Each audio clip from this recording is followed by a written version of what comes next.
चला तर आज हरदूची फरमाईश आहे बांगडा फ्राय। तर बांगडा फ्राय करण्यासाठी आपल्याला लागणार आहे लिंबाचं रस,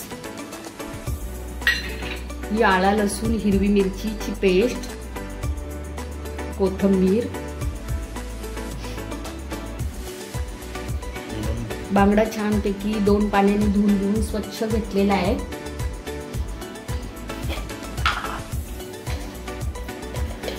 त्याच्यात जाणार हळद,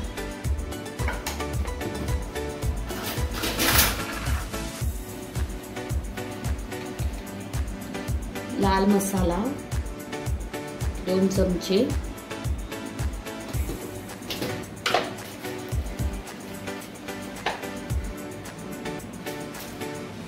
आणि हा थोडासा ओवा टाकते मी। ओवा ह्यासाठी टाकते कारण का समजा एखाद्या वेळेस बांगडा बाततो म्हणून ओवा टाकते।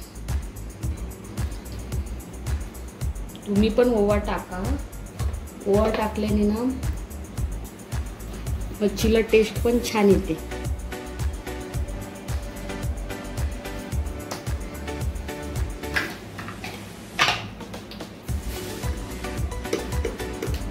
चवीनुसार मीठ,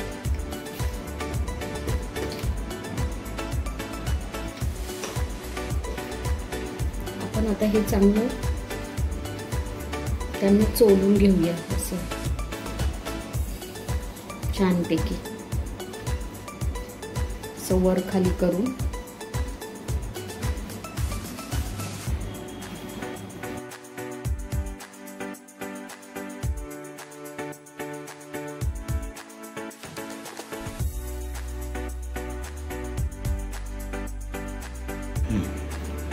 हे मी छोटेच बांगडे आणलेले आहेत, मला छोटे बांगडे सापडले त्यामुळे मी छोटे बांगडे आहेत त्यामुळे मी आखेच ठेवते, कट वगैरे केलेले नाहीये। मोठे असले तर मध्ये कट वगैरे केले असते।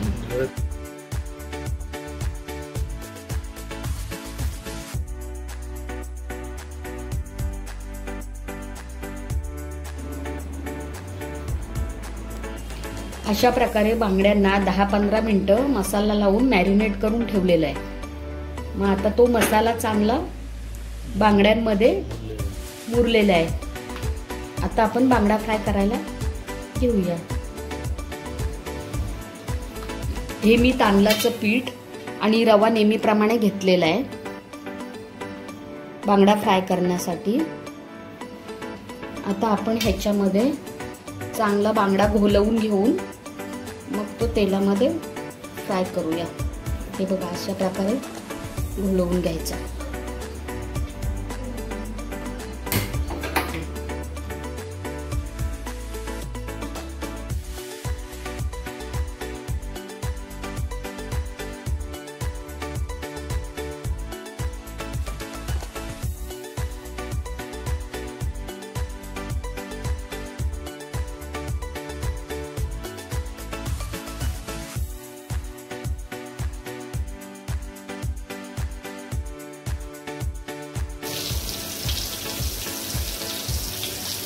आज मला मार्केटमध्ये छोटेच बांगडे सापडले त्यामुळे मी छोटे घेऊन आली।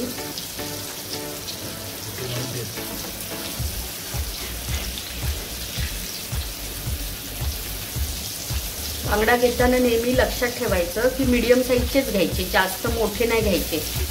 त्यामुळे ना मग ते आखे फ्राय करतो ना तेव्हा थोडंसं त्यांना ना वईसपणा जाणवतो। त्यामुळे मीडियम साईजचेच घ्यायचे कधी पण घेताना, हे लक्षात ठेवायचं नेहमी। बांगडा जेव्हा तुम्ही लोक खरेदी करता तेव्हा मीडियम साईजचे घेतल्यावर कसं त्यांना कट बीट केल्यावर मसाला पण व्यवस्थित लागला जातो। असं नेहमी मीडियम साईजचे घ्यायचे।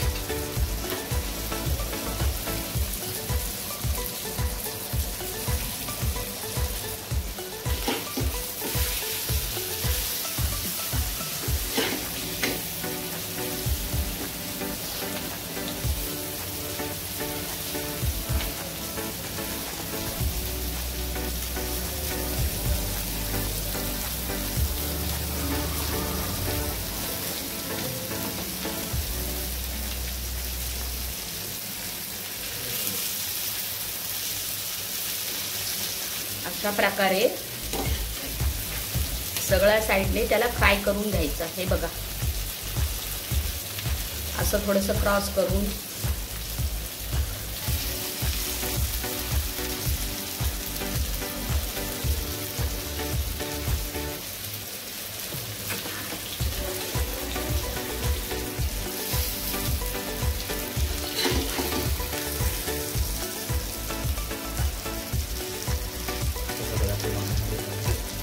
अशा प्रकारे आपले बांगडे छानपैकी फ्राय झालेले आहेत.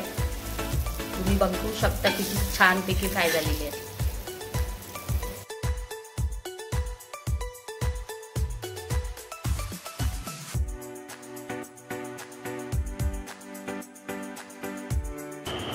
हार्दू, कसं झालं बांगडा फ्राय? मस्त आहे, टेस्टी टेस्टी.